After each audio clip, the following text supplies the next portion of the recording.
under the surface. He just didn't even hardly just there. I'm leaving one right now. Oh, there it is again. What do you got? There's turtle. Right here. Oh, yeah. It was just right up at the surface just now. Some days you dive, and it's like rough seas, and one good calm day. Come on, man. Just give me one calm day. So it's not even running. Yeah. And the big ones are hard to find.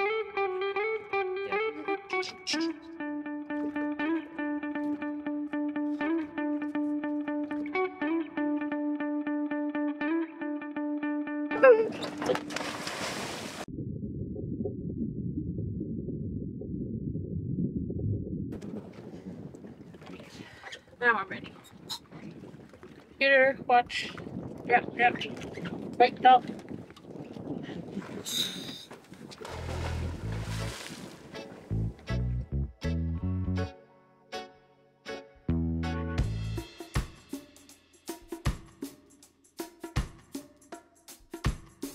The world's third longest barrier reef is in the northern Bahamas, the Abaco Barrier Reef. This overlooked natural wonder, it's just incredibly long and filled with color, life, and diversity.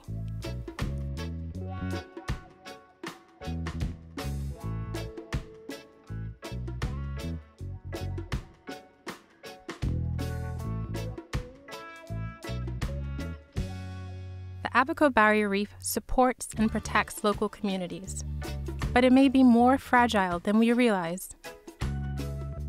By surveying and studying the reef, we can determine where it's healthy and where it's declining. We can also use science to help figure out how to make the reef more resilient, because it's important for people too.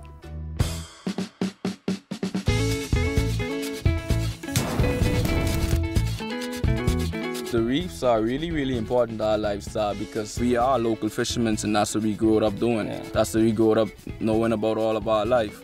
We can make a living on the sea because we're surrounded by it, and hey, we can harvest this stuff and eat it, to live off of it, and sell some of it. Most Bahamians are big fans of their conch, their fish, their lobsters. So whenever they go to an establishment and seafood is on the menu, that's the first thing they opt for. It's an important part of our culture and the way we grew up.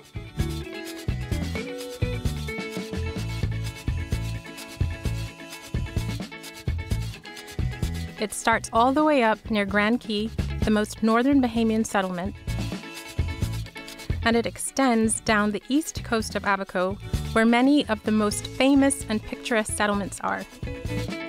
Then it continues south down the rugged southeast coast, turning west at the famous Hole-in-the-Wall lighthouse.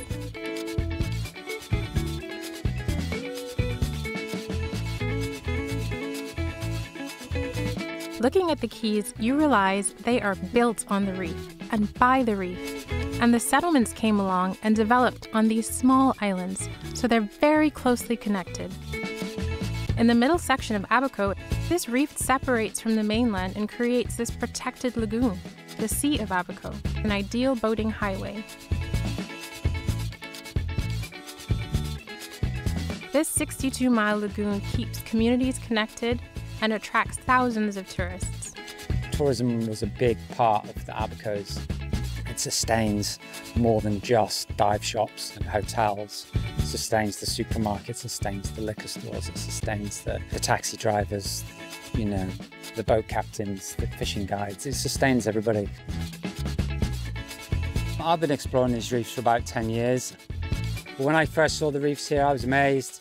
The beauty of the reefs, the diversity on the reefs here, the different types of coral, the healthiness of the coral, and the fish life. You know, I'm just amazed every time I'm underwater. I find something that amazes me every time I dive. You know? Yeah, the reef is a very important part because the reef is like a barrier.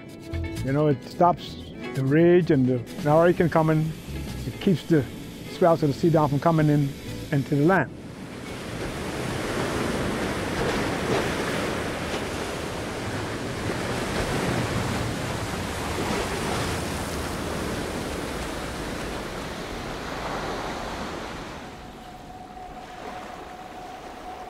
Well, being an elderly man, it really concerns me for the future generations.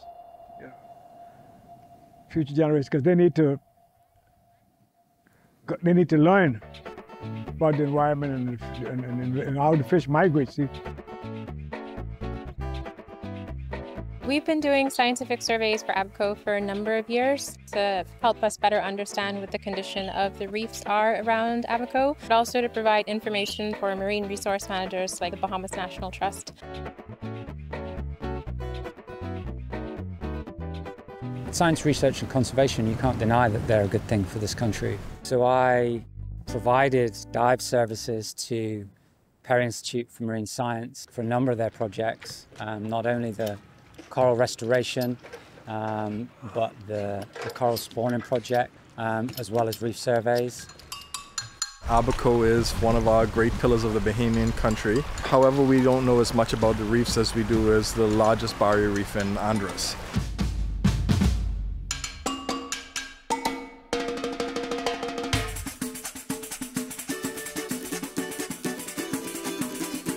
So we have trained team members that'll be doing different types of surveys to monitor the condition of coral cover, to look at diversity and coral health, what's on the bottom and how healthy the environment is, as well as fish diversity and abundance.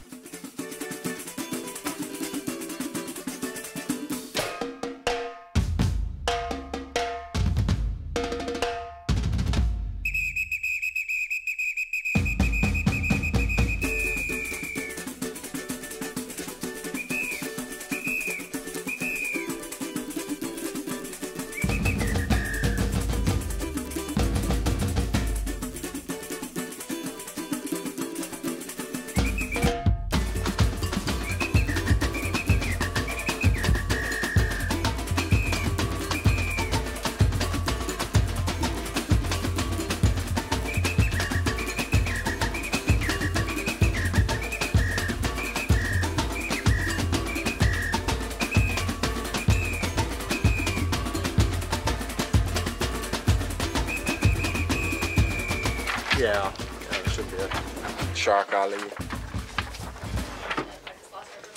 Mostly reef sharks will be in areas such as this. Hopefully, maybe another shark or two. Hopefully no other sharks, because ideally, you know, I'm not the most confident around sharks and I really want to get as much surveys done as possible without being afraid. It's an irrational fear, but it's a fear nonetheless. But yes, reef and nurse. That's my final answer.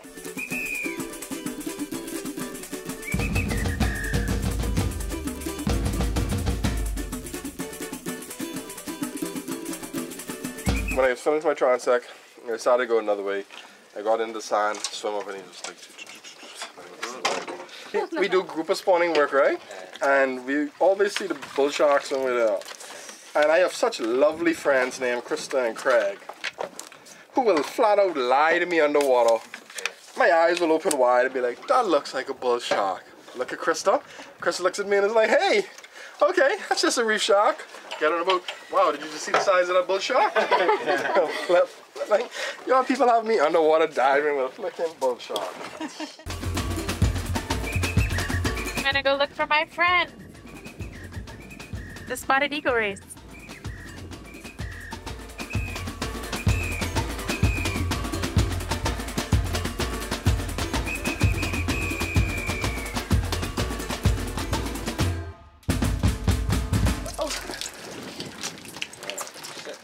How's the survey? It was alright. There's a lot of algae on that site. There was one of my transects where there was quite a bit of CCA, which is good, but there's still a lot of algae. Not a lot of corals on my transect, so.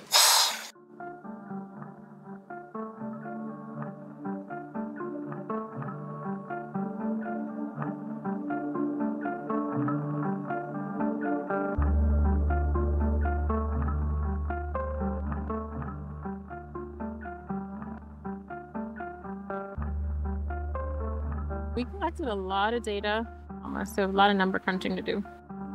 Ultimately, having information that we could use to actually manage the resources is quite important. So you have to sacrifice your happiness for the greater good. Some of the sites we went to were, I think, pretty amazing in terms of structural complexity and the sheer size of what it would have been like when it was still alive. The Abaco reefs, like most reefs of the Bahamas, are a mixed bag. Some reefs are really spectacular, some are average compared across the archipelago, and some are, to use a technical term, crap.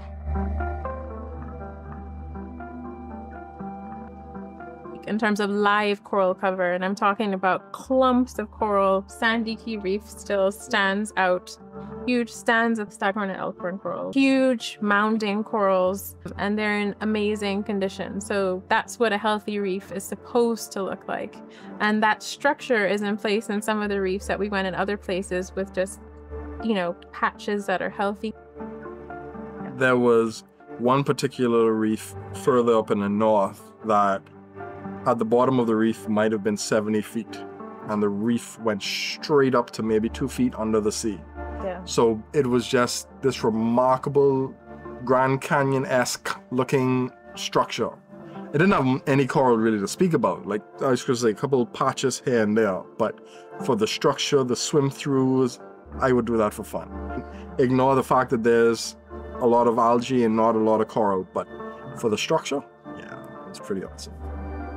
The fish is a little bit variable from site to site. There were a decent number of Nassau grouper. I think I saw at least one on every dive. There may have been one dive where I didn't see any, so that's good. And then the ones that I saw, most of them were quite large. So if we're talking adult, definitely spawning capable.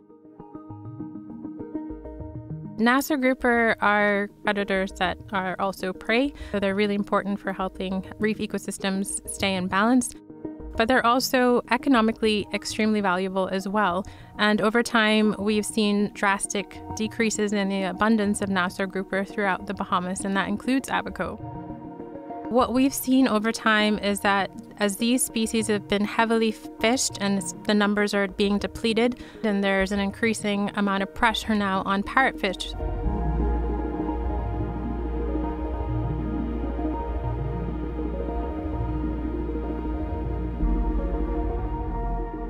Parrotfish tend to be the dominant grazers that we do have left. So areas where you do have diverse and abundant parrotfish populations, it's really good, and you tend to see lower amounts of macroalgae on those reefs.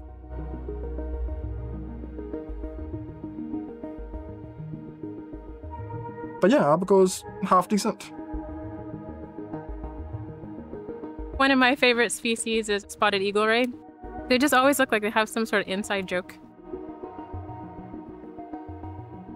They're really graceful in the water. Don't really know much about their biology, so it'd be an interesting species to do work on in the future.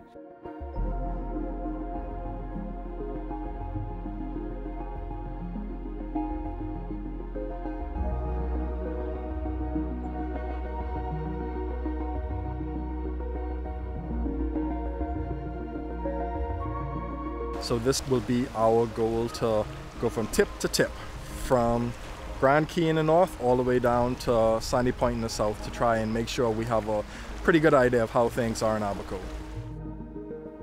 We were planning a major expedition when Hurricane Dorian hit.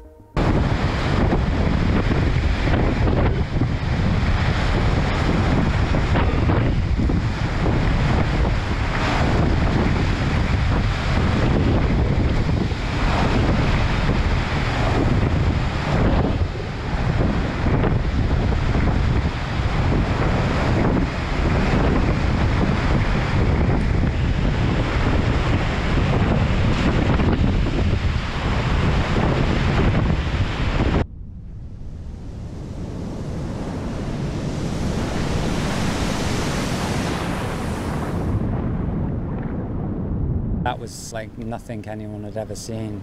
But we were preparing for a 3, and my brother-in-law came to my house to help me with something at 7 o'clock in the morning, and he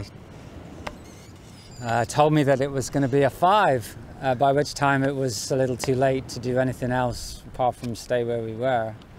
And yeah, that was most definitely a 5, if not, I mean, they don't go to 6, but I would say we were in excess of 200 miles an hour. Yeah.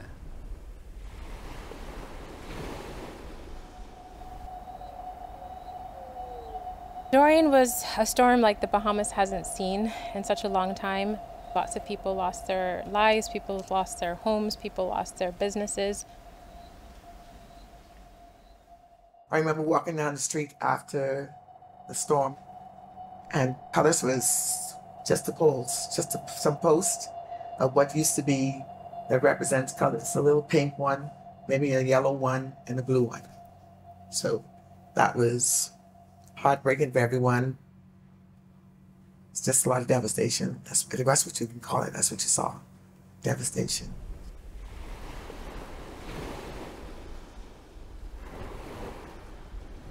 Well, we went from a two-dive operation on August 31st, but by September the 1st, we didn't have anything left. So the shops were devastated, and the unfortunate part of the hurricane was the looting.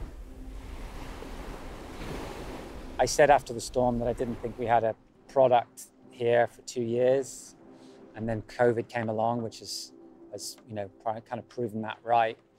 All our lives have been altered. I really would like some good education and some stability for my children.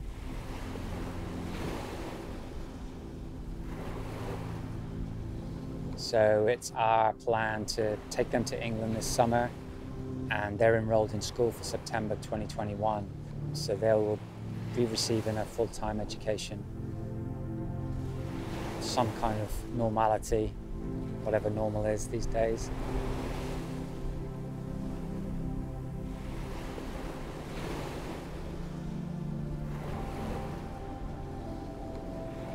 We're going to stay there for the short term until things really turn around in Abaco, and I feel that my children will be returning to something of the pre-Dorian era. Some businesses started before colors. People were, oh, I want to come home, I want to come home. So it offers some kind of hope to people that, hey, we're here, we're rebuilding, and we're going to be back. The local fishermen are out there, they're fishing, they're getting fish. The weather's beautiful, you can get your supplies, which is good because you're giving back, putting it in the community. Somebody's making a payment, they can pay some bill or whatever. So yeah, it's just local fishermen right now. But mostly we get out of the north. That would be the Foxtown area. Well, everybody had damage. Everybody had damage. Roof damage. Some people lost their homes, so we had to start all over again. It's like a new beginning. I wanted to be a part of that rebuilding. I wanted to show the strength and the endurance that the people of Abaco have. I wanted to be a part of that.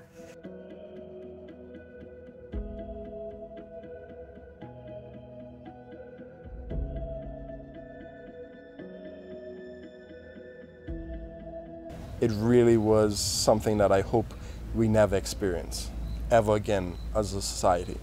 But we suspect that it may as climate changes, as sea levels rise, as the temperature increases, as storms become a bit more unpredictable, a bit more wilder.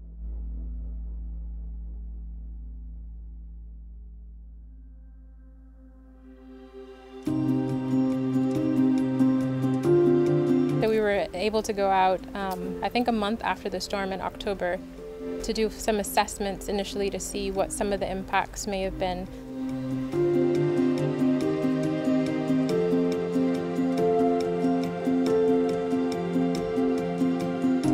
The impacts were variable from one site to the next. Some sites we saw minimal damage associated with the hurricane, and other sites closer to shore, like Mermaid Reef and Abaco, we saw a lot of damage.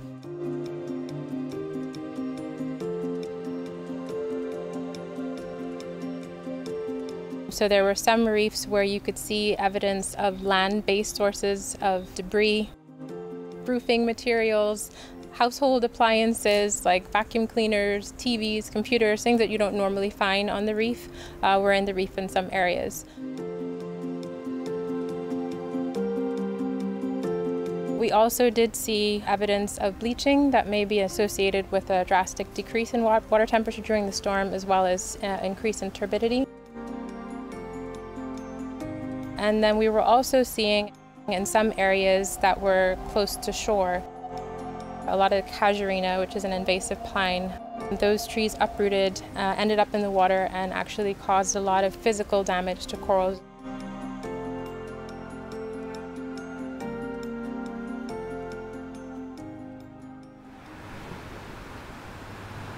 The level of severity that we experienced with Hurricane Dorian, I think, is directly linked to our changing climate. And that's because of us, not because of natural processes. We are the driver behind what's happening. We should take the responsibility and be ocean stewards. It is linked. This is the Bahamas. We are surrounded by water, and you know, tourism is our #1 product and industry, and fisheries provide for a lot of people that, you know, not only rely on it for jobs, but just for subsistence, for food. After hurricane, we got a lot of fish, actually. That's all we was doing, actually. That was taking the mind off a lot. And that was our way of us surviving, how we didn't have no income, or we were just getting fish and helping provide for like people who need it, like food. The goal here is to make sure that they can continue to generate income from the industries that are important to them, that they're passionate about. Not just in the short term, but in the long term as well. Having access to information is really important to make sure that all the different stakeholders, like marine resource managers, like the general public, like fishers, are involved and know what's happening around their areas and their islands. So that's extremely important for us to be able to share that information. They're also an important food source when people may be cut off in the immediate aftermath of a storm, so they sustain us as well. If the mailboat is down and you need to eat, there's always fish overboard. There was a very noticeable difference in the fish after Hurricane Dorian. A year or so after the storm, areas where there hadn't been much pressure from outside people, tourism, or from local people, including myself. When, you know, go fishing there, about like, oh, well, wow. We used to get 2 or 3 fish in this area, now I'm catching 6 or 8. If the reef is not protected, when we get in the ocean, what we are gonna see? That's the place where all the fish live and gather and feed, and, you know, that's their protection, so.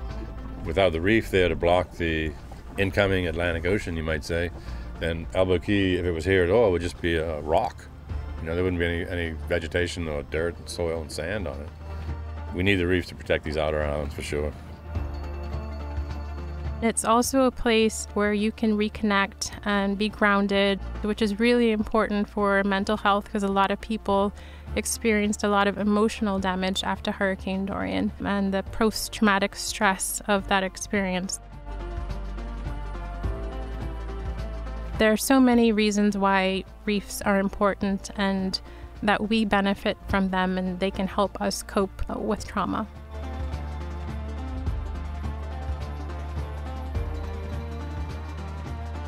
Science is definitely one of the ways that we're able to understand the world around us a little bit better and how we're interacting with that world. And that provides us with some sort of guidance, gives us the information with which to make informed decisions, informed choices. You know, it can provide innovation, solutions, technology. I think for most people that are in this profession, you do it because, one, you have a passion and curiosity about it because you love it, but also because you're hoping that what you do will make a difference. And so I think that's why we do it. It's a labor of love.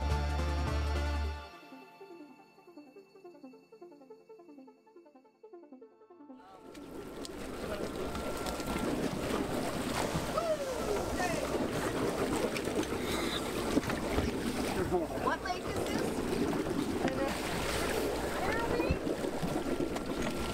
Let's not mock the lake. Haha! Line up transect. Still no coral.